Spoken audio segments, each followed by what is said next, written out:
O Via Justiça de hoje e os 75 anos da Justiça Militar de Minas Gerais. Participam do programa o juiz Fernando José Armando Ribeiro, vice-presidente do Tribunal de Justiça Militar de Minas Gerais, e o juiz Marcelo Menacho, da primeira auditoria da Justiça Militar Mineira. Doutor Marcelo, dando sequência ao bloco anterior, eu pergunto então para o senhor, a existência por si só da Justiça Militar impede até que ponto os abusos cometidos por policiais militares?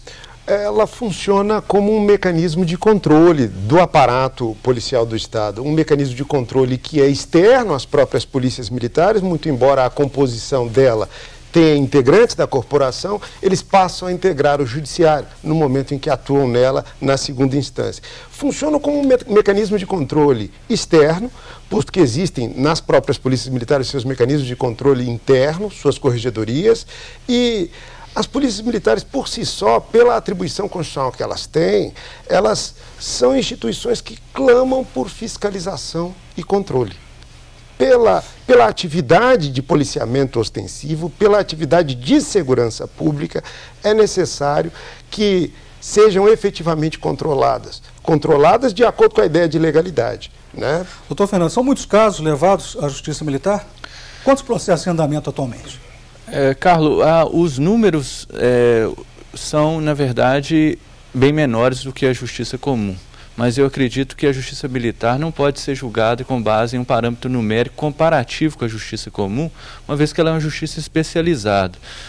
A especialização é a marca dessa justiça, juntamente com a justiça do trabalho, a justiça eleitoral.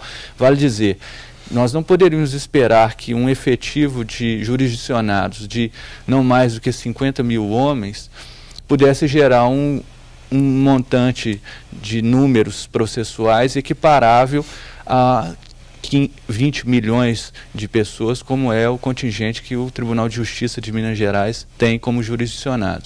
Então, evidentemente, até a questão numérica tem de ser pautada por essa realidade e também pela compreensão de que são 50 mil homens que não são apenas pessoas comuns, são pessoas com um treinamento especial, com uma formação especial e toda ela pautada nos pilares de hierarquia e disciplina. Ou seja, a ideia da instituição militar, ela passa a ter um vínculo muito importante com a pergunta de qual é a expectativa que a sociedade tem quanto à celeridade, quanto à efetividade do julgamento dos crimes e desvios de conduta que esses homens armados, que esses homens que ostensivamente cuidam da segurança pública possam cometer. Será que a sociedade espera que eles possam entrar nessa vala comum que tende a mudar, acredito, mas que infelizmente ainda é de lentidão, né, do processo na justiça brasileira como um todo, ou é preferível que ele tenha assim um processo célere, um processo rápido,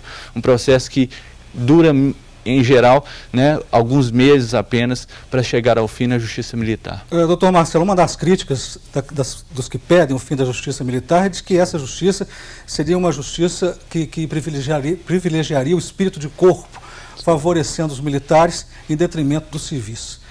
Como é que o senhor se posiciona em relação a essa crítica? É uma crítica constante, ela de fato existe e justamente pelo fato das corporações militares estimularem entre os seus integrantes o espírito de corpo, o espírito de coesão, acreditam, e muito equivocadamente, que a justiça militar seria uma justiça que tomaria decisões corporativas. Ao passo que, na verdade, isso não acontece. Não acontece. Na justiça militar, nós temos uma composição, e para falarmos da não existência desse corporativismo, nós temos que falar da composição. Na primeira instância da justiça militar, nós temos magistrados togados, que compõem os chamados conselhos de justiça, né? Presidem os conselhos de justiça, que são compostos por 4 oficiais da corporação, que vão participar da instrução dos processos e dos julgamentos no período de 3 meses. São chamados conselhos permanentes de justiça. E sempre que a vítima, no caso de um crime, for civil, o juiz de direito, que é um juiz togado, um juiz civil, vai julgar singularmente, ele julga sozinho o caso.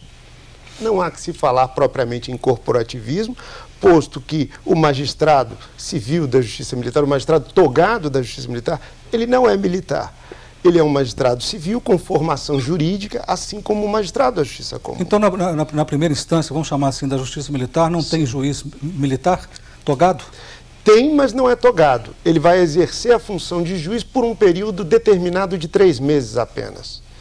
E aí ele volta à corporação, ele vai ter direito a voto nesses conselhos. É como se fosse, na verdade, uma espécie de tribunal do júri, né? Em que só que aí a participação como juiz e presidente de um juiz que vota, né, e geralmente conduz os votos, que é o juiz togado, juiz de direito, né, como um juiz da justiça comum mesmo. Eu gostaria que os senhores falassem agora sobre o Código Penal Militar. O rigor do Código Penal Militar é o mesmo em relação ao Código Penal Comum, doutor Marcelo? Ele apresenta um rigor um pouco maior. E é natural e é comum que exista essa cobrança maior, posto que na Justiça Militar, o jurisdicionado, ele é um cidadão, um servidor público, um militar, que age em policiamento ostensivo, ele atua nas ruas, no âmbito das cidades, em policiamento ostensivo e em nome da lei. E por isso que ele tem que ter uma contenção, uma limitação de atuação, pautada na lei, evidentemente, mas de uma forma mais eficiente. Daí o rigor maior. Que é realmente maior. E quando eu me referi na primeira parte à questão do desconhecimento, né, doutor Marcelo, eu acredito que esse seja um dos fatores que a gente verifica de desconhecimento. Esse mito que se tem de que é uma justiça que digamos, passaria a mão na cabeça de militares, ele é totalmente contrário. Nós temos muitos mandados de segurança e exceções de incompetência de militares que prefeririam ser julgados na justiça comum, porque, na verdade, a aplicação do direito penal e do direito também, da compreensão do direito administrativo na justiça militar, ela tende a ser, principalmente pelos juízes militares, muitas vezes mais rígida do que a compreensão que se tem na justiça comum. E rapidamente, para a gente encerrar esse bloco, doutor Marcelo, quando que o militar deve ser julgado pela justiça comum? Sempre que ele praticar, excepcionalmente, o crime doloso contra a vida, de civil, sempre que ele praticar o crime de abuso de autoridade e o crime de tortura. As demais infrações praticadas no exercício da função serão, evidentemente, infrações penais militares e da competência da Justiça Militar.